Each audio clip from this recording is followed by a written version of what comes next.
Bonjour à tous, bienvenue dans la suite de ce cours sur la programmation orientée objet. Aujourd'hui, nous allons découvrir dans un premier temps le principe de classe abstraite, puis celui d'interface.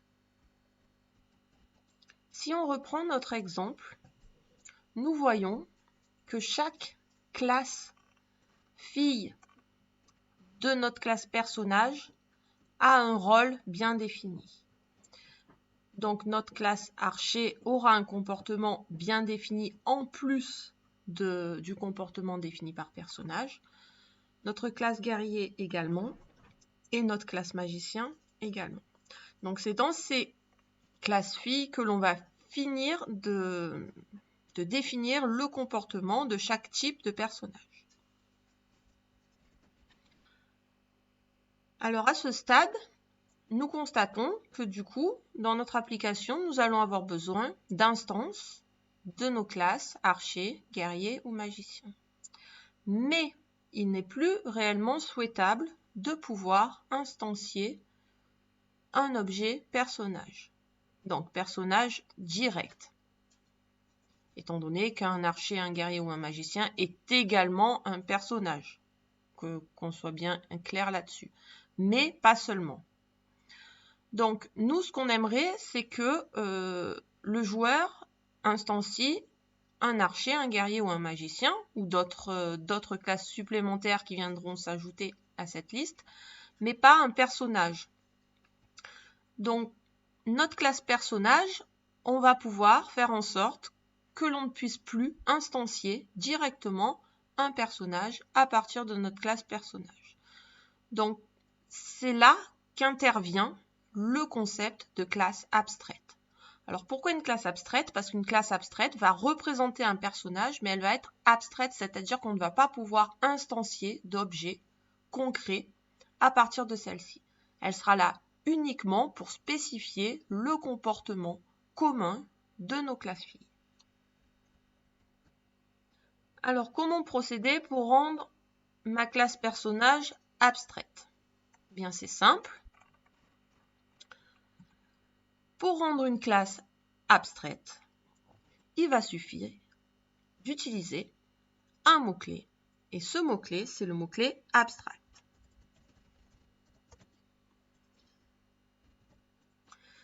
Et donc, à partir du moment où j'ai défini ma classe comme étant abstraite, je ne peux plus instancier directement de nouveaux personnages. Donc, si je fais quelque chose comme $perso 4 par exemple est égal à new personnage, ok, même avec hop, voilà, peu importe, même sans avoir d'erreur au niveau du constructeur, j'aurai une erreur avec PHP. Donc si je vais voir ce que ça donne, voilà. Donc qu'est-ce qui se passe? Vous ne pouvez pas instancier la classe abstraite personnage. Pourquoi? Parce que cette classe est abstraite.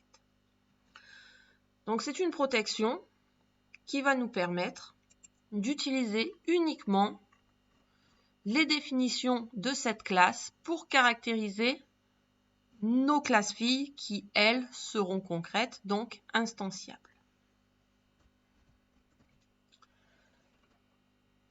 De plus, notre classe abstraite va nous permettre, en outre, de pouvoir utiliser également des méthodes abstraites.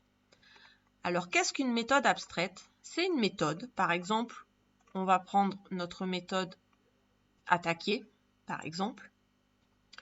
Si je prends ma méthode attaquer et que je veux obliger mes classes filles à redéfinir cette méthode, je peux définir cette méthode comme étant abstraite. Donc si je fais ça, alors j'utilise une fois de plus le mot-clé abstract. Si je fais ça, ma méthode n'aura plus de traitement. Elle n'aura plus de traitement Pourquoi? Parce que le rôle de la définition des traitements ira obligatoirement aux classes filles. Ça veut dire que je vais définir une méthode, la méthode attaquée, avec sa signature et éventuellement son type de retour s'il y en avait un, donc ses paramètres. Et à partir de là, à partir de cette signature, je vais laisser aux classes filles la responsabilité de redéfinir obligatoirement le traitement de cette méthode. Donc, au niveau de la syntaxe, je vais enlever le corps de ma méthode et donc terminer ma déclaration par un point-virgule. Dorénavant, ma fonction attaquée est devenue, enfin ma méthode attaquée est devenue une méthode abstraite. Donc, qui dit méthode abstraite dit obligation de redéfinir cette méthode dans les classes filles. Donc là, c'est déjà fait. Je ne vais plus pouvoir appeler ma méthode parente, donc je vais remplacer le code de ma méthode parente